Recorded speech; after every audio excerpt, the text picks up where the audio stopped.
Hi, good morning. This is Getrude Kanyairita, IBS PhD student. Today, I'll talk to you about the central dogma of the cell. So, the National Human Genome Research Institute defined the central dogma of the cell, which was first discovered by Francis and Crick in 1958, that the genetic information flow only in one direction, from DNA to RNA to protein, or RNA direct to protein, but never from protein to RNA or to DNA. So the central dogma is a theory stated first by Francis and Crick in 1958, which states that genetic information flow only in one direction, from DNA to RNA to protein, or RNA direct to protein, and never from protein to RNA or DNA. So now, the flow of information, as we have seen, is from DNA to RNA to protein. And now to flow the information from DNA to RNA to protein, the first process of flowing the information is a DNA replication. What is a DNA replication? The DNA replication is the process whereby the DNA makes the copy of itself. That means the copy which will be formed will be similar to the original DNA, that the daughter strand formed will be similar to the mother strand. And from the DNA that we have, we are going to make two copies. That means the genetic information will be copied from the mother strand to the daughter strand. We are going to have two strands with the similar genetic information. So how does the DNA replication start? As we all know, DNA is a double helix. That means it's a double strand intertwined together. Now, the processes start with the DNA helix unzipping the two DNA strand.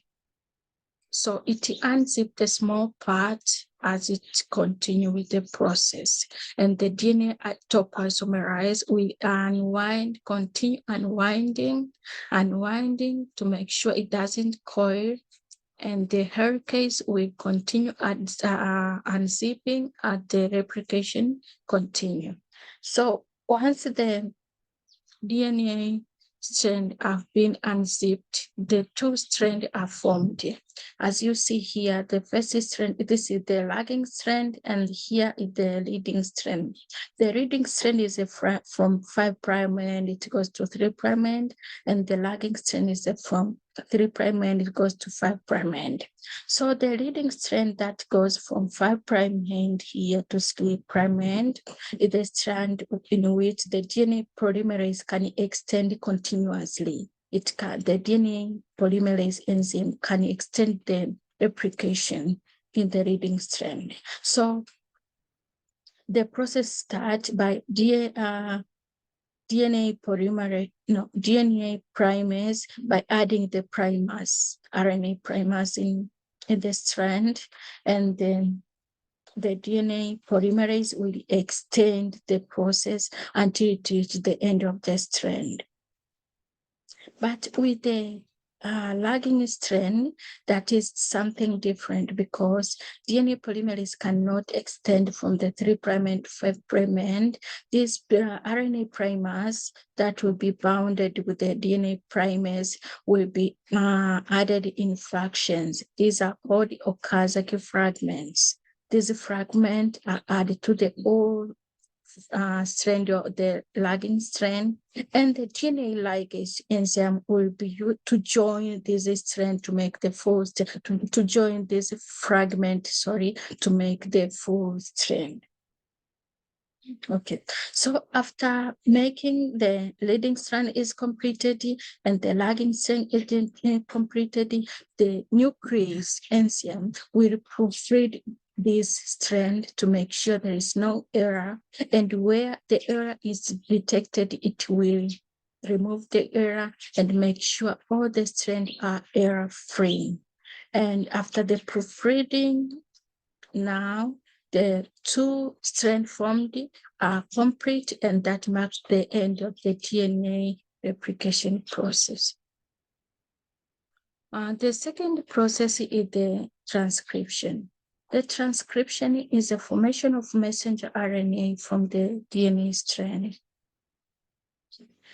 There is some similarity with the transcription and translation and DNA replication, because it involved the addition of the primers and the extension of the strand. But the difference is only one strand is transcribed in the transcription process, as opposed to replication where two strands are replicated. And here in the transcription, thymine is replaced with uracil to make the messenger RNA, and RNA polymerase is used to extend the strand, and in the DNA replication, DNA polymerase is used. So the RNA polymerase enzyme will make the strand extend until it reach where they is stopping. And then after stopping, the messenger RNA will be released. That is the mature messenger RNA. Now, to make the messenger RNA mature, the introns are spliced and the exons, which are coding regions, are joined together. And at the prime end of the strand, G cap is added, and at the 3' end of the strand, poly A tail is added. So after addition of the G cap and the poly A tail and the removing of the exons and joining the introns, now the strand of the messenger RNA formed is mature already. So why G cap and why poly A tail? This is to stabilize the messenger RNA and protect it against degradation, and also to facilitate the movement of the messenger RNA from the nucleus to the ribosome for the next process for genetic information transfer. So the next process is translation. What is translation? Translation is formation of amino acid from the codon that are found in the messenger RNA. So how does it occur? This process occurs in the ribosome, as you can see, and the ribosome. In the ribosome, it contains the transfer RNA. This transfer RNA contain anticodons which match with the codons that code for different amino acids. The codons are triple nucleotide in the messenger RNA. So the transfer RNA that code for the first amino acid will look for the promoter region in the messenger RNA. This region is the region with the start codon. So this transfer RNA, which code for the first amino acid, will bind to the codon in the messenger RNA and make the first amino acid. After the first amino acid is formed, it will be released, and the second transfer RNA will be recruited to look for the second set of codon. And it will form the second amino acid, and the amino acid will be released. The process will continue until all the codon available are used. And these amino acids which are formed will be joined with using the peptide bond and to form the amino acid chain. So after the transfer RNA encounter the codons in the messenger RNA that doesn't code for any amino acid that are called the stop codon, the process will end there and the amino acid chain formed will be released from the ribosome. And that will mark the end of the translation. Now from the chain of the amino acid formed, we can form a different structure of protein can be formed depending on the function of that amino acid or of that protein. So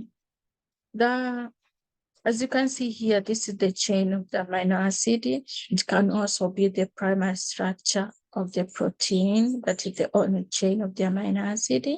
And then there is also secondary structure, that is the folding of the propeptide chain. That is the more than one chain they form. They are folded using the helicase, and they fold secondary structure of the amino acid. And also there's the tertiary structure. This chain of the amino acid form the 3D folding. So this chain will interact to each other until they form the 3D.